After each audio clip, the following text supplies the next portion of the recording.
Hi friends, मैं आपका दोस्त शहनवाज अहमद।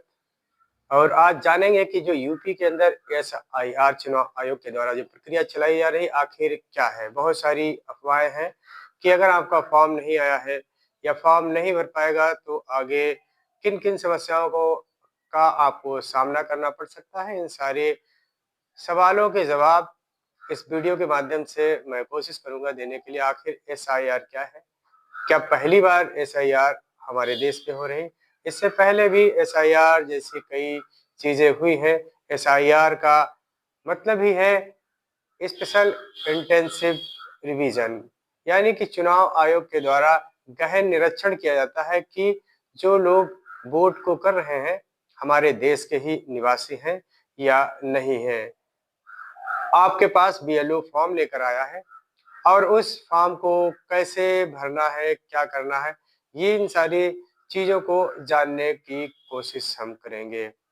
अगर मेरे चैनल पे आप नए हैं तो आपसे रिक्वेस्ट है कि चैनल को सब्सक्राइब और लाइक शेयर अवश्य करिएगा, ताकि फ्यूचर में अगर कोई भी जानकारी अपडेट होती है वो आप तक शीघ्र पहुंच सके। तैयार है वो 4 नवंबर 2025 से और 4 दिसंबर 2025 तक पहला फेज चल रहा है। इसमें बीएलओ आपके पास फॉर्म लेकर आया है। उस फॉर्म को समय निकाल कर सारे कामों को छोड़कर भरना आवश्यक है।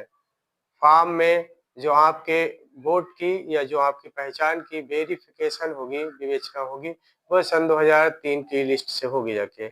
मान लीजिएगा कि आपका फॉर्म आया हुआ है और आपका जो वेरिफिकेशन होगा वो सन 2003 की लिस्ट में अगर आपका नाम था तो उसी जो है भाग संख्या, मतदाता संख्या या सीरियल नंबर जो भी है, एपिक नंबर, उसको भरने के बाद आप फॉर्म को सबमिट कर सकते हैं। अगर आपका सन 2003 की सूची में नाम नहीं है तो फिर आपके पेरेंट्स यानी कि माता-पिता, दादा-दादी या नाना-नानी के रेफरेंस से आपको जो भी उनका एपिक नंबर, सीरियल नंबर, भाग संख्या दी होगी, उसको आप फॉर्म में दिए हुए कॉलम में भरकर भी फॉर्म को सबमिट कर सकते हैं।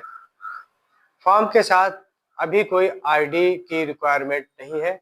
आपका आधार या फिर अन्य कोई आईडी है तो आप वैकल्पिक तौर पर उसमें लगा सकते हैं। फॉर्म के साथ फॉर्म का भरा होना और उसके साथ एक फ़ोटो, मोबाइल नंबर और जो ज़रूरी जानकारी है इसका भरना ज़रूरी है। सारे कामों को छोड़कर एसआईआर का फॉर्म भरना ज़रूरी है। 4 दिसंबर सन 2025 पहले फेज की लास्ट डेट है। इसी में आपका फॉर्म भरकर जाना ज़रूरी है। अगर आपका डाटा मैच नहीं खा रहा है, आपके पास में कोई रेफ़रेंस या फिर सन 2003 की सूची की कोई डिटेल नहीं मिल पा रही है, फिर भी आपको फॉर्म छोड़ना नहीं है। फॉर्म को जो भी आपके पास में डिटेल है उसको भरने के साथ को देना है। बीएलओ आपको रिसीविंग देगा जाके, ताकि बीएलओ आपके फॉर्म को वहाँ पर ऑनलाइन कर सके। ऑनलाइन के बाद आपका जो फॉर्म है, आपका नाम ड्राफ्ट सूची में चला जाएगा।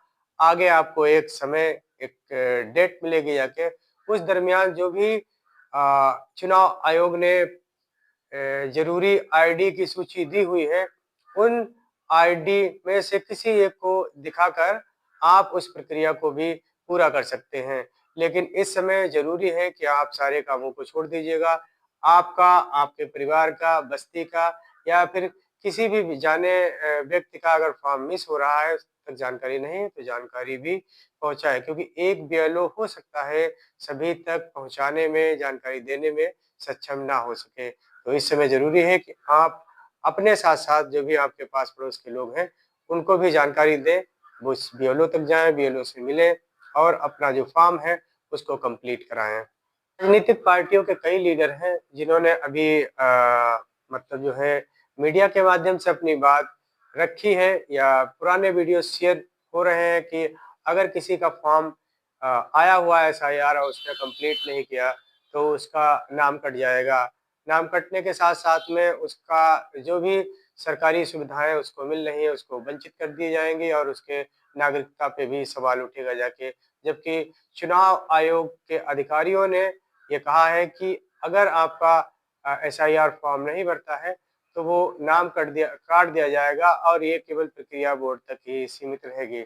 अगर आप चाहें कि इस एसआईआर की प्रक्रिया को ऑनलाइन ही कंप्लीट करें, तो उसके लिए चुनाव आयोग ने इसकी वेबसाइट पर सारी चीज़ें दी हैं और इसके लिए ऐप भी है। आप स्क्रीन पर देख रहे हैं, इस ऐप पर अगर आप नए सिरे से जाएँगे तो आप साइन अप करके अपना मोबाइल नंबर वगैरह रजिस्टर्ड करने के बाद में आप डिटेल को वेरीफ़ाई कर सकते हैं। लेकिन ध्यान रहे, ऑनलाइन एसआईआर कंप्लीट करने के लिए आपका नाम, आपके पिता और पति का नाम और डेट ऑफ बर्थ, ये सारी चीज़ें आधा आपकी क्लियर होनी चाहिए। अगर कहीं पर कोई मिस्टेक है चीज़ों से, तो उसके लिए फिर आपको ऑफलाइन बीएलओ से ही सारी चीज़ें करानी पड़ेगी। लास्ट में मैं बताना चाहूँगा कि अगर हमारी ग्राम सभा ग्रंथ नंबर 10 पाखेड़ डिस्ट्रिक्ट लखीमपुर खीरी से आप किसी भी व्यक्ति को एसआईआर फॉर्म से संबंधित कोई भी जानकारी है, तो आप देखिएगा नीचे बीएलओ या फिर जो भी इसके संबंधित अधिकारी हैं ज़िम्मेदार, आप उनसे बात करके समस्याओं का समाधान कर सकते हैं। अगर कहीं से कोई समस्या